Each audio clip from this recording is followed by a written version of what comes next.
Bom dia, irmãos. Bom dia a todos. Prazer estar com os irmãos de Ourinhos. Há muito tempo não nos encontrávamos. Grande prazer, e outros pastores também que temos visto aqui.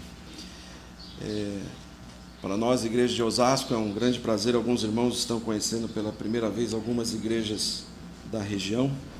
E contente em ver que eles estão conhecendo igrejas sadias. Deus abençoe os irmãos, os trabalhos. Eu fui incumbido de pregar, e o pastor Israel, eu sou o primeiro. Eu espero não deixar os irmãos tão cansados para o segundo, né?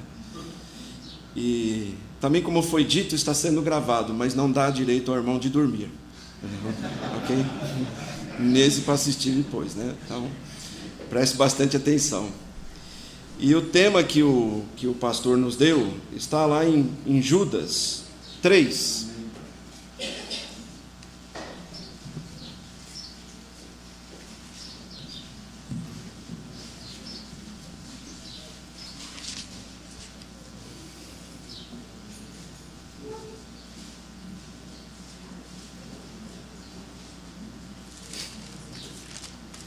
Judas 3.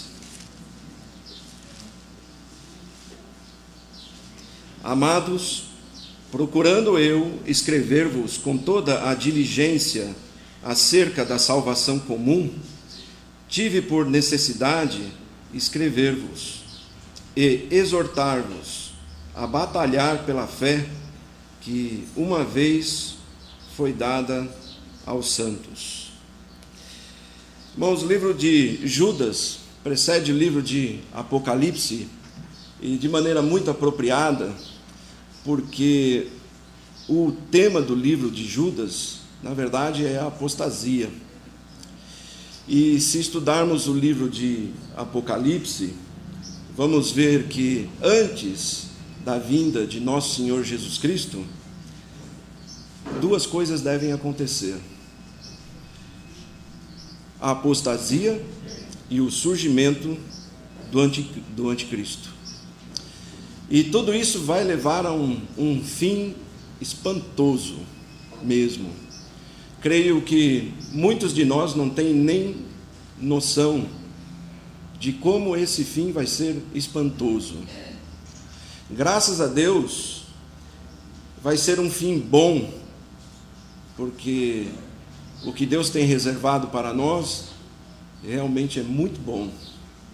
Mas o que vai preceder a vinda de Cristo, e nós devemos, lógico, prestar bastante atenção, que é a apostasia, nós deveríamos gastar nosso tempo de vez em quando estudando, porque Judas diz que, irmãos, eu estava me preparando para escrever para vocês acerca da salvação comum, de assuntos, outros temas que envolvem a salvação comum, porém eu tive por necessidade escrever para vocês acerca dessas coisas, acerca da apostasia.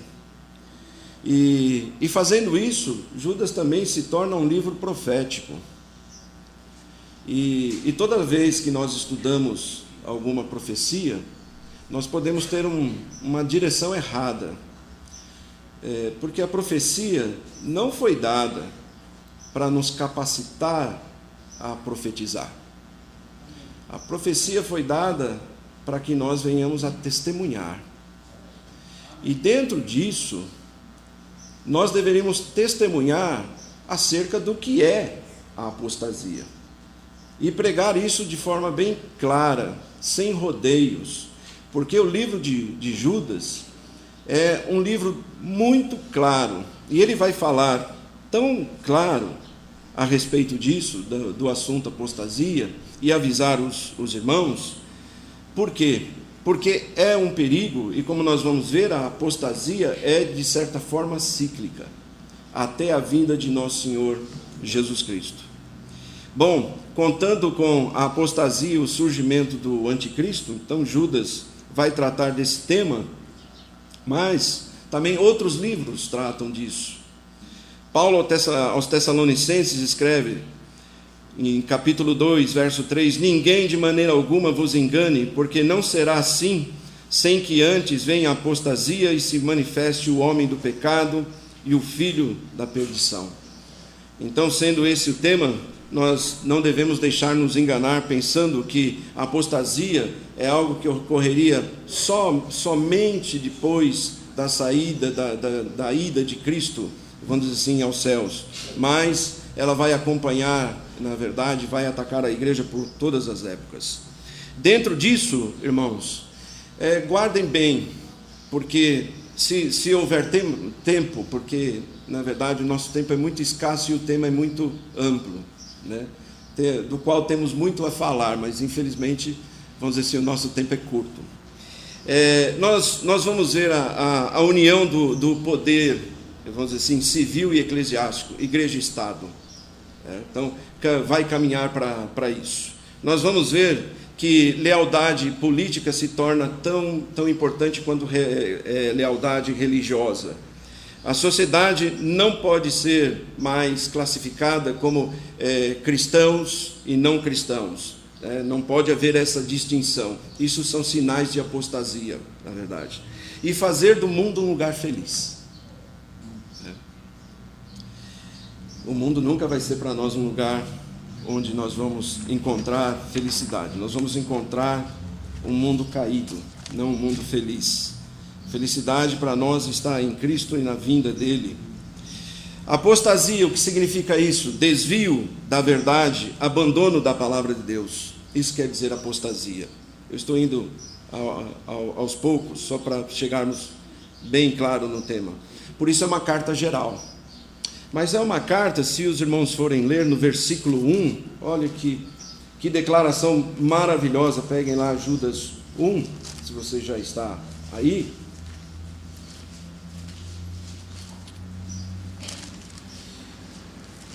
Ele diz: Judas, servo de Jesus Cristo, irmão de Tiago, aos chamados santificados em Deus Pai, e conservados por Jesus Cristo. 3 coisas que distinguem os salvos. Eles são chamados por Deus, porque estavam mortos em ofensas e pecados.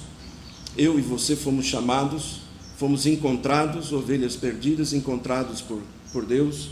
Fomos santificados por Ele, em Deus Pai, e somos conservados. Isso distingue. E um cristão é algo que deveria, vamos dizer assim, mostrar ao mundo que ele é uma pessoa distinta.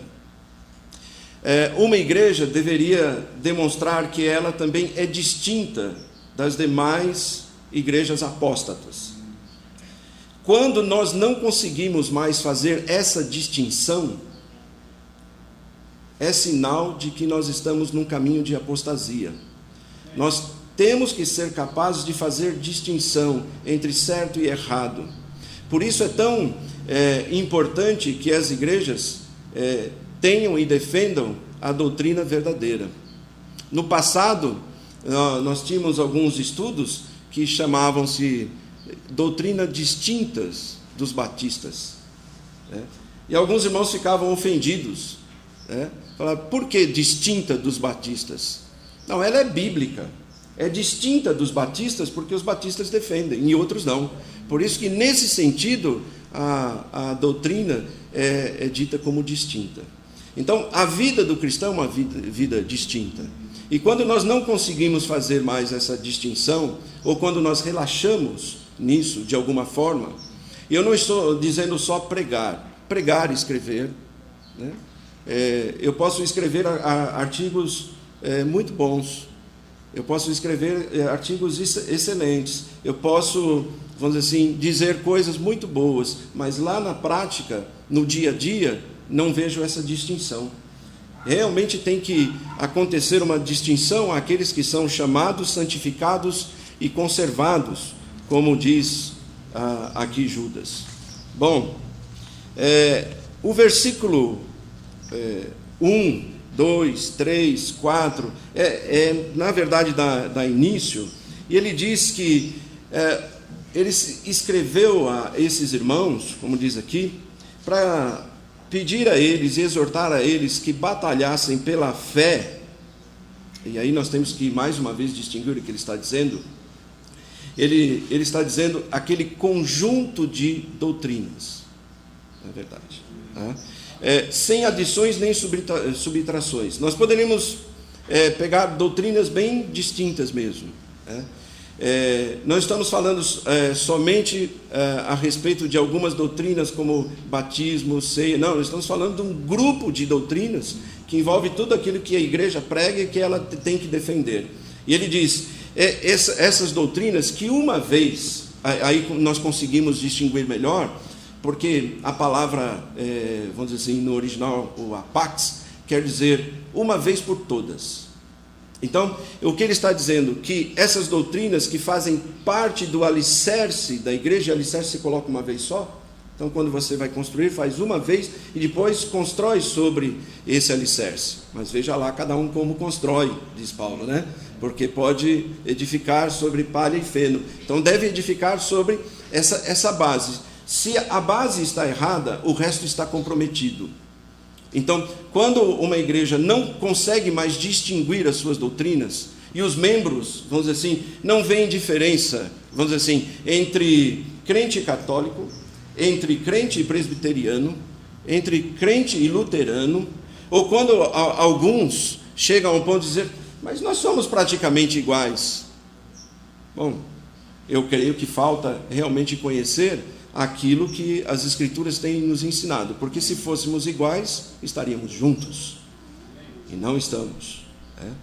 Bom, ele diz aqui, a fé que uma vez por todas foi entregue aos santos, então colocada apenas uma vez e depois edificada sobre ela. Verso 4 diz, porque a razão disso, a razão dele escrever sobre esse tema, porque se introduziram alguns que já antes estavam escritos para esse mesmo juízo, homens ímpios, convertendo em dissolução a graça de Deus, e negam a Deus único dominador e Senhor nosso, Senhor Jesus Cristo. Bom, o que é converter em dissolução a graça de Deus? Em poucas e simples palavras, na verdade, dar licença para pecar. Esse vamos dizer assim, o que Judas está dizendo aqui. Irmãos, uma das coisas que nos distingue dos demais não salvos, é que nós sabemos que não temos licença para pecar. Aliás, nós não queremos pecar. Uma das coisas que nos distingue é que nós queremos ter comprometimento com a palavra de Deus e tudo que ela ensina ao pé da letra. Nós não queremos comprometer a nossa santidade. E por isso, quando Judas escreve aos irmãos, está dizendo o seguinte: irmãos, a apostasia vai entrar na igreja e traz junto consigo uma forma de viver que não tem nada a ver com a maneira de viver que os crentes vivem agora. Isso vai comprometer e vai fazer o quê? Vai trazer não convertidos para dentro da igreja. É o que ele está dizendo aqui. Bom, e eu queria falar com os irmãos, pelo menos de 6 coisas, como diz, o tempo é curto, que fazem com que a apostasia seja introduzida na igreja, e que é corrente no nosso tempo. Pragmatismo. Eu vou dar alguns nomes, que talvez você nunca ouviu, mas eu vou dizer o que significa. Bom, o que é pragmatismo? É adicionar às Escrituras algo que parece funcionar. É a filosofia utilitária, vamos dizer assim. Deu certo, vamos copiar. É isso que acontece. Cuidado. Esse pragmatismo, vamos dizer assim, fez com que muitas igrejas acabassem por introduzir uma forma de culto e adoração, como foi falado aqui, que não tem nada a ver com as Escrituras. Então, pragmatismo, adicionar algo que parece que funciona. Vou dar um exemplo. Vamos fazer igrejas em células, ou trabalho em células. Irmãos, a Bíblia nos ensina, nós vemos no Novo Testamento, igrejas sendo organizadas, e quando já tem número suficiente, se organiza a igreja, e rapidamente, dentro do possível, coloca-se lá um pastor. Nós não fomos ensinados a fazer com que os irmãos, durante a semana, vocês se juntem onde puder, e aí vocês cada um façam e preguem aquilo que vocês acharem. Não. Isso fez com que muitas falsas doutrinas entrassem na igreja. Isso fez com que a igreja acabasse por se dividindo e tivesse o trabalho só para os jovens. Em São Paulo nós temos chamada bola de neve, vamos dizer assim. Lá só frequenta os jovens, né? Os mais velhos não são introduzidos nesse tipo de culto. A igreja é composta de jovens, irmãos mais velhos, de toda classe de irmãos, e igreja é um grupo de pessoas reunidas, autorizadas, chamadas por Deus, separadas, ali prestar culto e adoração. Quem desconhece, irmãos, o sentido da palavra igreja, certamente não vai demorar muito caminhar para a apostasia. Entenda o que é igreja, porque se você não entender o que a igreja significa, você está no caminho da apostasia. Misticismo, experiência acima das escrituras, né? Irmãos, os dons sobrenaturais, então até certa época se exaltava isso, né? E hoje ainda mais se procura igrejas que realizam curas e tudo mais. Eu costumo dizer aos irmãos, faça, vamos dizer, um teste simples do que é sobrenatural, do que pelo menos eles dizem. Faça o teste de como os dons funcionavam, e você não vai ter dúvida que a época dos dons terminou. Primeiro, os dons tinham 3 características: sobrenatural, instantâneo e com idade aparente. Guarde isso.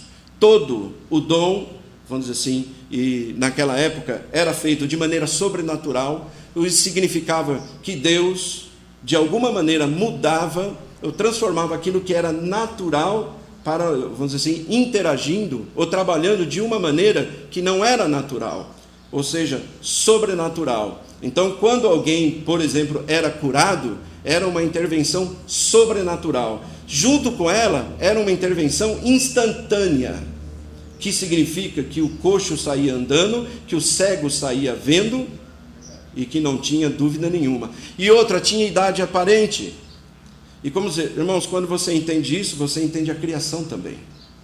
E você não vai apostatar a respeito se Deus é criador ou não. Bom, com idade aparente, porque Cristo, quando multiplicou os pães, ele pegou alguns pães e de lá tirava e entregava os pães e os peixes. Se você pegava o pão, ele tinha uma idade aparente, ok? Mas tinha sido feito naquele momento. Quando Deus criou o mundo, ele criou, haja e houve. Então, olhando para as coisas criadas, elas têm uma idade aparente. Pode ter uma idade aparente de milhões de anos. Não, mas foi feito quando Deus mandou. Então, eu não tenho problemas de aceitar que a criação não tenha mais do que 10 mil anos. Okay? Tradição. O passado tem maior autoridade do que as Escrituras, né? E Pedro diz, não foi com ouro nem com prata que nós fomos resgatados da nossa vã maneira de viver, que por tradição recebemos dos nossos pais. A tradição não tem maior valor do que as Escrituras. Legalismo, regras de homens acima das Escrituras. Tudo isso, irmãos, traz a apostasia para dentro da igreja. Ou seja, os homens acima das Escrituras juntamente com as suas leis. Aí vem o adventismo e todas essas religiões.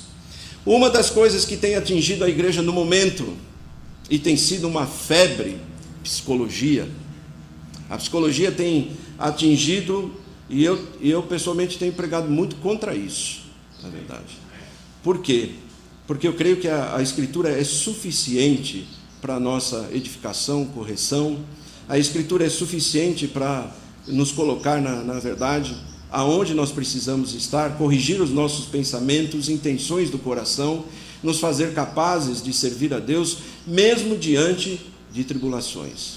Esse tipo de psicologia tem invadido as igrejas, e o problema é que ela não chama pecado de pecado, ela chama pecado de doença.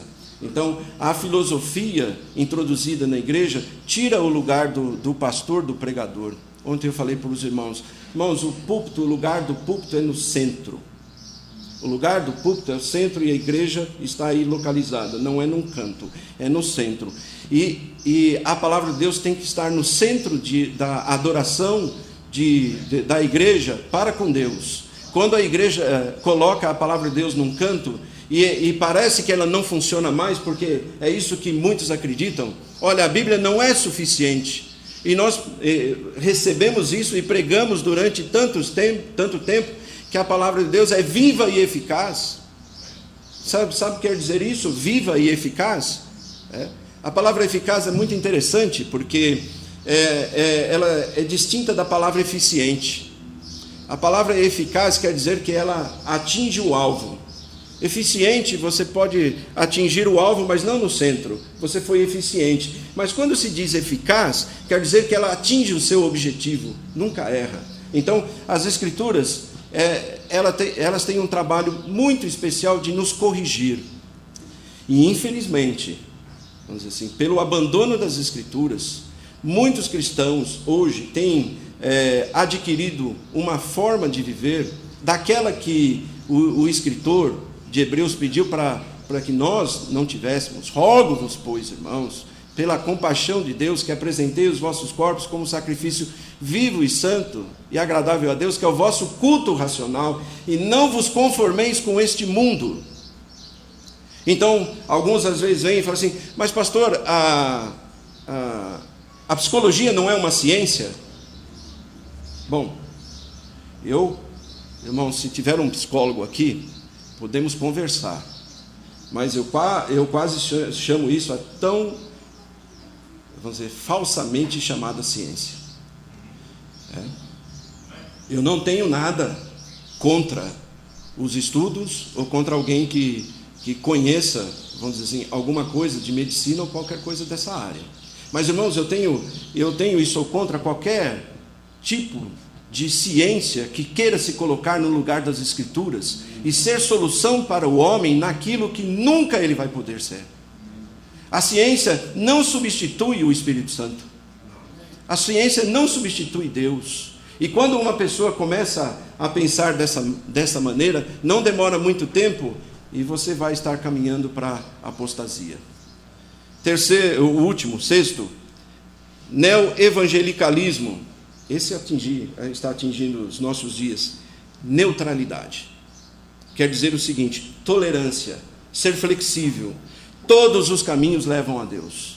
Isso é o que nós temos visto hoje em dia. Então, há muitas igrejas que trocam seus púlpitos com pastores que, na verdade, nem sequer creem na graça de Deus. Não creem na graça de Deus. Pastores que não creem no batismo, na verdade, por imersão. Pastores que não creem, na verdade, na ceia dada somente aos membros da igreja, não a ceia aberta, e tantas outras doutrinas. Isso dá entrada à apostasia. Bem, irmãos, mas ele me pediu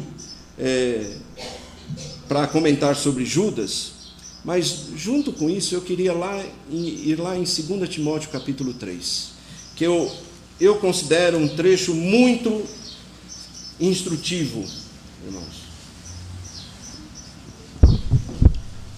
porque vai nos ajudar a distinguir o que é apostasia. Nós vamos ler primeiro e depois vamos comentar.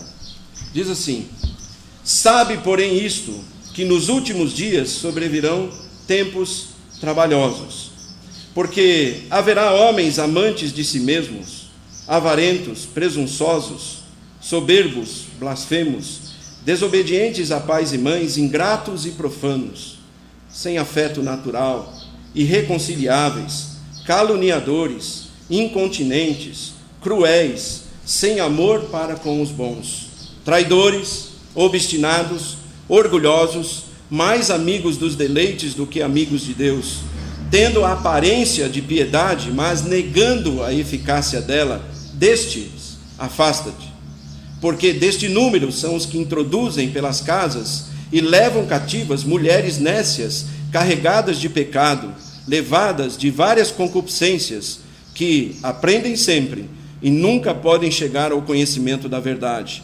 E como Janes e Jambres, resistiram a Moisés, assim também estes resistem à verdade, sendo homens corruptos de entendimento e réprobos quanto à fé. Não irão, porém, avante, porque a todos será manifesto o seu desvario, como também o foi daqueles. Tu, porém, tens seguido a minha doutrina, modo de viver, intenção, fé, longanimidade, amor, paciência, perseguições e aflições tais, quais me aconteceram em Antioquia, em Icônio, em Listra, quantas perseguições sofri, e o Senhor de todas me livrou. E também todos os que piamente querem viver em Cristo padecerão perseguições. Mas os homens maus e enganadores irão de mal para pior, enganando e sendo enganados. Tu, porém, permanece naquilo que aprendeste e de que foste inteirado, sabendo que de quem tens aprendido, e o que desde a tua meninice sabe as sagradas Escrituras, que pode fazer-te sábio para a salvação pela fé que há em Cristo Jesus. Toda a Escritura é divinamente inspirada e proveitosa para ensinar, para redarguir, para corrigir, para instruir em justiça, para que o homem de Deus seja perfeito e perfeitamente instruído para toda boa obra. Irmãos, o assunto apostasia, aqui, Paulo está tratando mais uma vez. Tratou quando saiu de Éfeso e chamou os anciãos. Tratou esse assunto claramente aqui com Timóteo. E olha algumas coisas que ele falou. Bom, ele diz aqui: sabe, porém, isto, que nos últimos dias sobrevirão tempos trabalhosos, tempos difíceis. O que ele está dizendo? Ele está nos ensinando que a apostasia ela é realmente cíclica. E nisso nós deveríamos prestar atenção. Bom, por quê? Olha as características. Ele vai dizer, olha, eles negam o quê? Piedade e contentamento. Irmãos, a Bíblia ensina piedade com contentamento é grande ganho. As Escrituras não ensinam a irmos atrás de grande ganho para depois adquirirmos piedade e então adquirirmos contentamento. Não, ela ensina que grande ganho é a piedade, uma vida consagrada com contentamento. Ele diz, bom, qual a característica da apostasia? Olha só, aparência de piedade. Irmãos, o que ele está dizendo nós podemos ter uma vida de aparências. É uma coisa terrível, irmãos, quando uma pessoa não ouve o evangelho verdadeiro. Quando uma pessoa é introduzida numa igreja e ela nunca chegou ao conhecimento da verdade ou à fé em Cristo. Quando uma pessoa faz parte de uma igreja e ela não é capaz de explicar a sua própria conversão, ela não sabe como aconteceu, ela não sabe o que é arrependimento, ela não sabe o que é fé, mas ela viu alguns irmãos e ela começou a imitar, então, como ele diz aqui. Então cria-se uma aparência de piedade. O verdadeiro convertido, ele não tem uma aparência de piedade, ele tem piedade. Mas a apostasia faz exatamente isso. Faz o quê? Bom, se nós tivermos apenas uma aparência, nós vamos ficar contentes com isso. O pastor nunca fica contente de não ver os frutos do Espírito presente na vida das suas ovelhas. Essas coisas têm que estar presentes. Nós temos que ser capazes de enxergar que os irmãos estão abandonando e lutando contra o pecado. Lutando contra o pecado. E ficam contentes com isso. E se aborrecem com o pecado. E abandonam o pecado. E a igreja trabalha com isso para que ela não tenha uma vida de aparências. Que tristeza olhar para uma igreja, para um ministério, para um pastor, que ele tem uma aparência de piedade. O que significa isso? Irmãos, não é só o que nós pregamos, é o que nós vivemos. Nós temos, qualquer pessoa deveria andar ao nosso lado dia a dia e ver que existe piedade e não só a aparência. Você não pode ser uma coisa na igreja e uma coisa fora da igreja. Você não pode ser um pregador da verdade e por trás viver outra realidade. Você tem que viver uma vida de piedade. E isso nós não fazemos com um esforço. Vamos fazer uma vida de piedade com os nossos próprios esforços. Não. Veja o que Judas falou a respeito disso. Aos chamados, santificados e conservados. Então, primeiramente, a experiência da conversão, para depois nós podermos ter uma vida de piedade. Nós não podemos ir de trás para frente. Então, primeiro pregamos o arrependimento e a fé, pregamos a salvação pela graça, para que essa pessoa, crendo no Evangelho, crendo em Cristo, aí sim, ela saia da aparência de piedade. Eu conheço muitas pessoas que têm melhor aparência de piedade do que muitos crentes, mas não são salvos. Segunda coisa, oposição à verdade. Não demora muito tempo. Quando há aparência de piedade, não demora muito tempo e vai haver oposição à verdade. Só quem aceita a verdade são os verdadeiros convertidos. Pode ser que às vezes nós venhamos até em determinados momentos, pela nossa ignorância, ir contra a verdade, até que sejamos corrigidos. E muitas vezes eu e você temos que ser corrigidos. Mas se a nossa vida não é caracterizada por uma vida de oposição, na verdade, a tudo aquilo que é errado, mas a oposição à verdade, tem algo errado. Quando os membros eu aceito algumas doutrinas da minha igreja, outras não. O que você está fazendo aqui? Ou o que a sua igreja prega? 1 João capítulo 4, irmãos, ficariam surpresos de ver o quanto as Escrituras falam de apostasia. 1 João capítulo 4, os falsos espíritos. Amados, não creais a todo espírito, mas provai se os espíritos são de Deus, porque já muitos falsos profetas se têm levantado no mundo. Ele está dizendo, irmãos, uma das coisas que a igreja, os irmãos têm que ser capazes, é de distinguir entre o falso e o verdadeiro. E aqui João está dizendo, irmãos, provai os espíritos, veja se ele é de Deus, porque muitos falsos pregadores já estão no mundo. O que significa? Que é falso pregador. Significa que ele vai subir no púlpito, tem o nome de pregador, mas se não houver uma igreja, um povo atrás que está fazendo distinção entre certo e errado, não importa quem esteja pregando, não importa. Ele tem que fazer distinção entre certo e errado, porque ele diz, olha, nisso conhecereis o Espírito de Deus, todo o Espírito que confessa que Jesus Cristo veio em carne, é de Deus. Então João vai dizer já, naquela época, muitos diziam, não, Jesus não pôde vir em carne, porque tudo que é nascido da carne é corrompido, e não entendem o nascimento virginal de nosso Senhor Jesus Cristo, não entendem a maneira sobrenatural como ele foi gerado, a necessidade dele ter tomado um corpo humano para poder morrer por nós. Ele morreu e ressuscitou por nós, e todas essas verdades que são básicas, são beabá da escola dominical para ser ensinada, hoje são negadas. E às vezes eu converso com os irmãos, mas como é que é a nossa ceia? Que tipo de pão servimos na nossa ceia? Irmãos falam, lá na igreja que eu estou, é o pão normal, com fermento. Pão puma. Okay. É verdade? Isso mesmo? Aquele pão tem fermento? Tem. Você sabe qual é o símbolo do fermento? Pecado. Cristo tinha pecado? Não. Quando Paulo fala, fazei festa com os ázimos da sinceridade, o que ele estava dizendo? Irmãos, quando vocês comemoram a ceia, com aquele pão ázimo, que representa sinceridade sem pecado, ou seja, e Cristo sem pecado, e como a igreja deve estar, aquele pão representava a pureza da igreja e a pureza de Cristo. Mas as igrejas, olha, mas isso não tem problema, é muito mais fácil.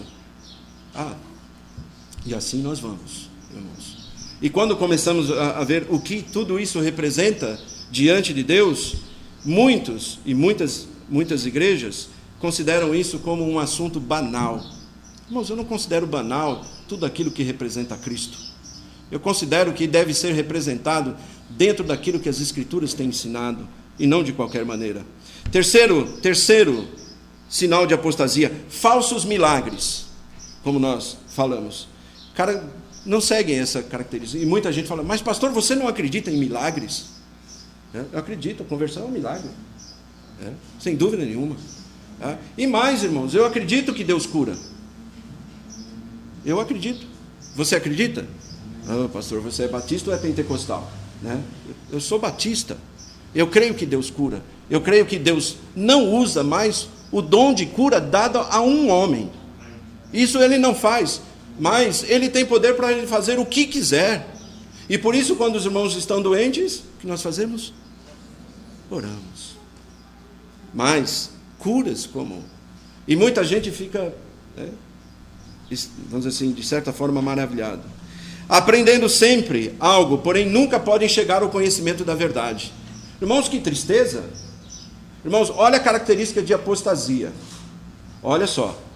Não quer dizer que não aprendeu. Aprendeu, mas não põe em prática. Irmãos, isso é muito sério. Se você conhece uma igreja que tem um nome e se diz distinto, que prega certas verdades, e escreve, está aqui, pastor, o que você crê? Está aqui, o que eu creio. Ah, ok. Mas quando você vai lá, não é essa a verdade, ele se encaixa aqui, aparentemente aprendendo algo. Irmãos, o que Pedro, o que Judas está dizendo para nós, ou nós aprendemos para defender, ou nós aprendemos simplesmente para conservar isso só de aparência. Para que estamos aprendendo? Nós temos que defender aquilo que é certo, correto. Nós não temos que ter dúvida quanto a isso. O quinto ponto ele diz: amontoarão para si mestres adaptados às suas próprias ideias, maior parte dos que estarão entre eles. Olha só, você sabe quais são os livros que mais se vendem na atualidade? São os chamados livros de autoajuda. Esses são os livros. Quem escreve esses livros? Os chamados psicólogos cristãos. Eles ganham rios de dinheiro, irmãos. Rios de dinheiro.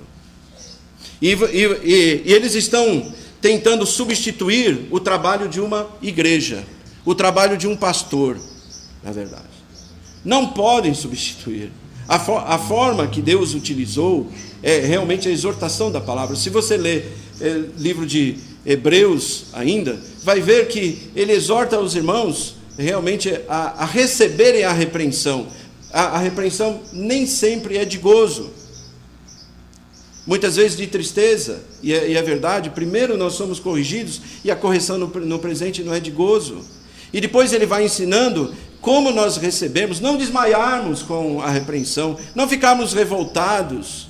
Então, o que acontece? A falta de piedade e a falta da eficiência da palavra de Deus em muitas igrejas faz com que muitos vão correr atrás de solução para a sua vida espiritual tão fraquinha, já tão debilitada. O que está acontecendo? Irmãos, talvez você se encaixe nesse grupo que aprende sempre, mas nunca chega ao conhecimento da verdade. E vai amontoar para você mestres. Irmãos, o irmão David estava dizendo, o irmão Félix Raci está aqui. Quem conheceu o irmão Félix sabe que ele era um homem da Bíblia. E ele hoje quase não enxerga. Então, alguém tem que ler para ele e ele comenta. Eu disse ao irmão Félix, você só consegue isso porque você é o homem de um livro só. Nós deveríamos ser homens e mulheres de um livro só. Encontrar nele tudo o que precisamos. Perigo da apostasia, irmãos. Ser debilitado, ser afetado, contaminado. Irmãos, é impossível nós permitirmos a apostasia sem que ela nos atinja. Vamos nos acomodar ao mundo para agradar ou atrair outras pessoas. Irmãos, eu costumo dizer, isso é uma realidade, irmãos, é uma verdade. A igreja é um lugar desconfortável para o incrédulo. Ela é confortável na maneira como nós recebemos ele, né? Você vai receber bem. Olha, bem-vindo. Gostamos que você tivesse aceitado o convite, esteja conosco. Muito obrigado. Sente. Começa a pregar a palavra. Grande desconforto. Grande. A igreja não pode fazer do culto um lugar confortável. Não vai ser. Você começa a pregar a palavra e você vai ver como ele se torna muito desconfortável. Por quê? Porque o que pregamos é totalmente contrário com o que ele vive. E está apontando para ele e indo contra o orgulho dele. E o orgulho que ele tem de não viver, não aceitar, não crer no Evangelho e viver contrário às Escrituras. Ser rebelde, e pregamos então para que ele se arrependa, e tudo isso vai contra o orgulho do homem. Então, se nós queremos mesmo que o Evangelho seja pregado, ele tem que ser pregado como verdade nua e crua, e não se preocupe se alguns levantarem e forem embora, não tenha preocupação com isso. Quando Jesus pregou, falou: olha, muitos dos seus discípulos já não seguiam. Que discurso duro é esse? Eles falaram. Discurso duro, irmãos. Quem não comer da minha carne e beber do meu sangue não tem parte comigo? Que discurso maravilhoso, não é não? Para mim é maravilhoso. Para eles era duro. Para mim é maravilhoso. Somente Cristo pode salvar. É maravilhoso. Não, mas é muito duro. Irmãos, quando os irmãos da igreja começam a achar que o discurso do pastor, a pregação, é muito dura, eles têm que rever o que eles estão estudando. Se você começa a desgostar daquilo que é simples e que funciona, a igreja já não é tão atraente para você. Eu conversava com o pastor Estives há uns meses atrás, e ele me dizia que lá na igreja em Corinto, muitos irmãos foram embora. E foram embora para as igrejas que pregam, vamos dizer assim, diversão, passatempo, igrejas de entretenimento. E ele falou para mim: o mais triste, pastor, é que os filhos levaram os pais. Que geração é essa? Que geração de homens e mulheres que não conseguem formar nos seus filhos e entregar a eles o verdadeiro Evangelho, e quando eles se levantarem contra o verdadeiro Evangelho, você dizer: não te sigo, você está errado, isso não é o Evangelho, isso aqui é o Evangelho. Evangelho não é fazer você rir de vez em quando, né? Não é fazer você se sentir confortável, não é fazer que você goste. Gostei muito do culto hoje. Por quê? Por que você gostou do culto? Porque você foi exortado? Porque Deus corrigiu você? Recebei com mansidão a palavra em vós enxertada, né? Não, porque foi bacana o culto, né? Porque nós cantamos bastante, porque nós fizemos muitas coisas, mas, irmãos, não acrescentou nada à vida daquelas pessoas. É triste ver, irmãos, que os pais não estão conseguindo passar aos filhos o Evangelho verdadeiro. Outro problema, irmãos, perder o ânimo. A apostasia, ela faz com que muitos percam o ânimo. Não deveria. Mas, pastor, puxa vida, demora para a igreja crescer? Demora mesmo, né? Deus dá o crescimento. Um prega, outro rega. Está pregando? Está regando? Deus vai dar o crescimento. Não se preocupe com isso. O crescimento tem que vir de Deus. Nós só podemos pregar e regar, só isso. Nada. Não podemos fazer outra coisa. Nós não convertemos os homens. Nós nem sequer podemos, vamos dizer assim, fazer com que eles creiam nas verdades mínimas do Evangelho. Não podemos, é impossível. Mas, pastor, mas por que as outras crescem tanto? Você está preocupado com lá fora? Você está pregando o Evangelho verdadeiro? Por quê? Porque a apostasia, irmãos, ela traz um certo desânimo essa época, né? Por quê? Porque é um tempo difícil. E é onde os pastores são tentados. Bom, irmãos, está difícil. É mais ou menos o que eu tenho ouvido nesses dias acerca, vamos dizer assim, da nossa vida normal. Eu tenho dito isso várias vezes. Às vezes, conversando com determinados irmãos sobre a vontade de Deus, alguns irmãos falam: mas nós vivemos em outros tempos, pastor. Outros tempos. Então a verdade não vale para o nosso tempo. Outros tempos, irmãos. Pastor, você não pode pregar que a mulher tem que ficar em casa e tem que cuidar do lar. Nós vivemos outros tempos. Desculpe, nós vivemos tempos de apostasia. É isso que nós estamos vivendo. Mas, pastor, irmãos, isso eu tenho ouvido largamente. Eu, quando tem casamento na minha igreja, eu fico feliz. Agora vou fazer um mês que vem, um culto. Fico muito feliz. Mas as moças não querem mais se casar. Talvez algumas: não é isso não, pastor, isso está errado, né? Okay? Mas o que eu tenho ouvido, isso às vezes vem das próprias mães. Olha, minha filha precisa, na verdade, ter uma profissão, comprar o apartamento dela e o carro dela, ok? Depois ela pensa em casamento. Por que essa inversão de valores? Olha, irmãos, perceba a maldade que existe aí. Por quê? Porque no fim elas estão dizendo assim: não quero depender de homem algum. Essa é a verdade. Então, na hora que eu quiser, eu dou um pé e vai embora. Irmãos, isso é contrário às Escrituras. E o que você está vendo, a sociedade, a apostasia, atinge a igreja, mas algo que veio de fora para dentro dela, mas lá fora já está podre.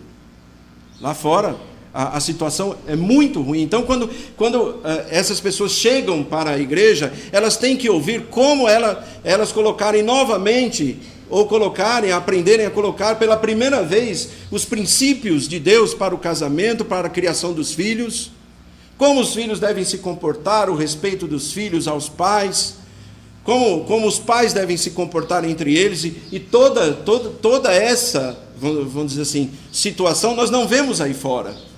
Então, hoje em dia, está sendo cada vez mais difícil, vamos dizer assim, homens e mulheres pensarem em casamento. Outra coisa que é muito triste é que eu percebo também em muitos jovens que eles adquiriram o mesmo padrão de Gênesis 6 e viram os homens que as filhas, né, dos homens eram as mais formosas. Hoje em dia os moços e moças não querem se casar com um rapaz que não seja alto, magro. Já pensou? Ainda bem que eu casei, irmãos. Bonito. Tem que ser alguém assim. E muitas vezes os rapazes também. Irmãos, você está olhando o caráter da pessoa?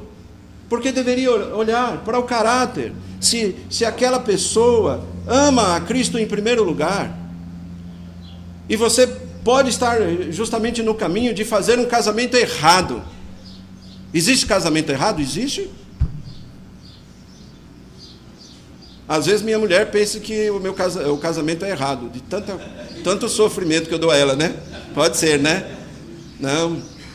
Quando nós nos casamos pela vontade de Deus, irmãos, pode ser até que pensamentos venham numa fase difícil, mas nós sabemos que foi por Deus. Mas quero dizer uma coisa: se você casar errado, casou. Nós não apoiamos o divórcio e tudo que nós estamos vendo aí. Bom, não perca o ânimo, irmãos. Ajude seu pastor, né?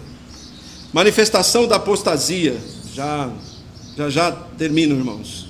A apostasia pode ser pessoal, irmãos, de pessoas que professam a Cristo. 2 Pedro 2,20, irmãos.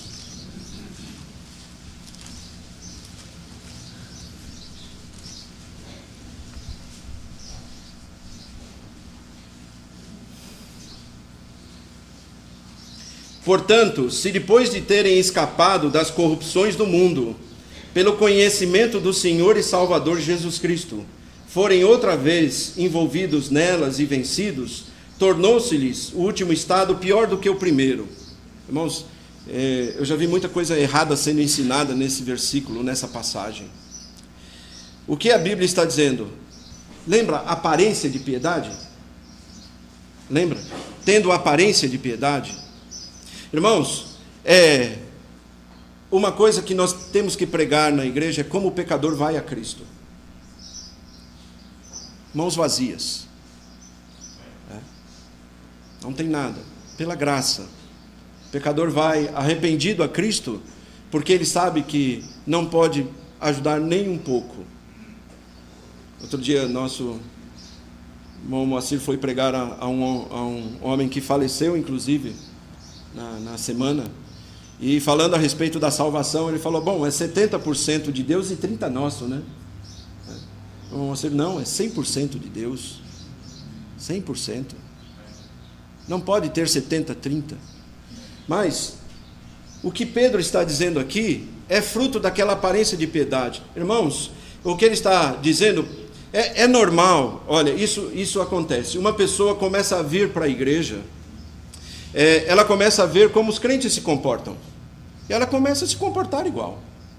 Ok? Então, vamos dizer assim, ela pode até moderar as suas palavras, deixar de falar até palavrão. Não posso falar, estou no meio dos crentes. Se corrige em certas coisas. Né? E de repente, você olha para ela, e às vezes até nós erramos, falamos, irmão, nem é irmão. Não se converteu. Não é nosso irmão ainda. Mas já está tanto tempo lá na igreja indo, vamos dizer assim, nós estamos vendo ele com certas atitudes, que às vezes, bom dia irmãos, bom dia irmão, bom dia, ele passa, bom dia irmão, mas não é nosso irmão em Cristo ainda. Não vimos, mas tem uma aparência de piedade. Pedro diz que homens assim cruzariam o nosso caminho. Olha o que ele diz. Olha, portanto, se depois de terem escapado das corrupções, diz aqui, do mundo, pelo conhecimento, um certo conhecimento veio acerca de Deus para ele, diz aqui, envolvidos, tornou-se-lhe o último estado pior do que o primeiro. Irmãos, a vida de um cristão, o último estado dele é melhor do que o primeiro. Amém? O caminho do justo é como a luz da aurora que vai brilhando mais e mais até ser dia perfeito. Então, vamos dizer, o caminho do justo, ele é salvo, justificado, santificado e espera a sua glorificação. Então, o caminho do justo caminha mesmo para que ele realmente chegue a melhor, pela graça de Deus. E se ele cair? Vai levantar. O justo cai, 7 vezes será levantado. Mas você vai olhar para a vida dele e ver que o último estado é melhor do que o primeiro. O que a apostasia faz, irmãos? O que nós estamos vendo nessas igrejas? Vocês sabem quem são os grandes inimigos do Evangelho, os maiores inimigos do Evangelho? São esses aqui. Esses que Pedro está dizendo. Aqueles que um dia conviveram com os crentes, vamos dizer assim, chegaram a ter certo conhecimento da verdade, uma aparência de piedade, mas nunca verdadeiramente se converteram.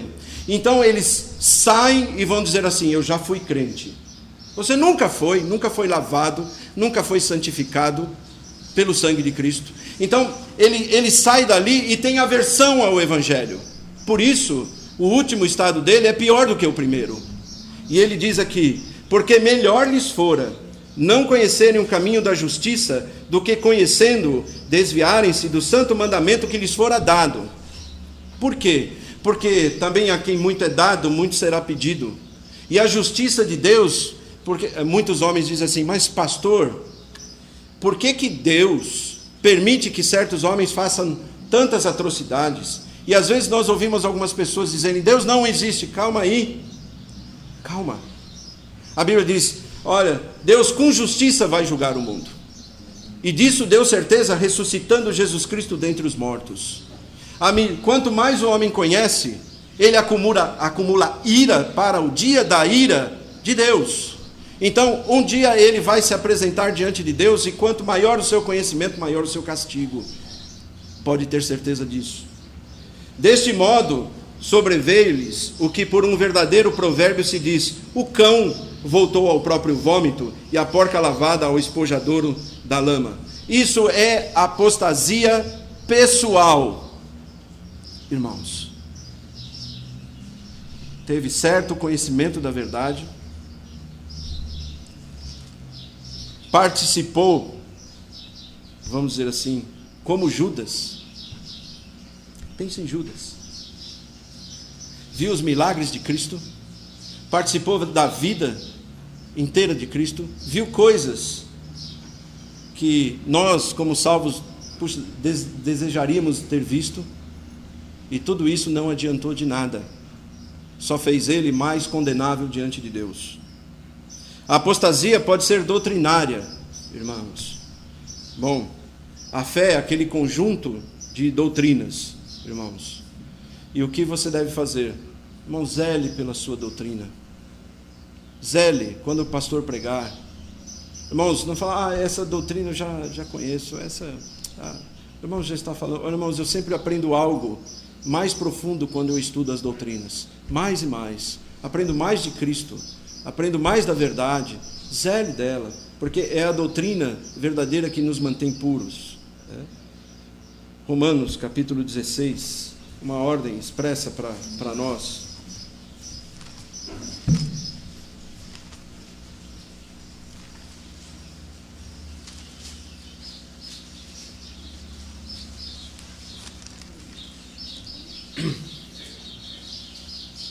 (17) 17 e 18. E rogo-vos, irmãos, que noteis os que promovem dissensões e escândalos contra a doutrina que aprendestes, desviai-vos deles, porque os tais não servem a nosso Senhor Jesus Cristo, mas ao seu ventre, e com suaves palavras e lisonjas enganam os corações dos simples. Outro dia eu ouvi uma explicação da palavra simples na Bíblia, e aprendi mais uma coisa.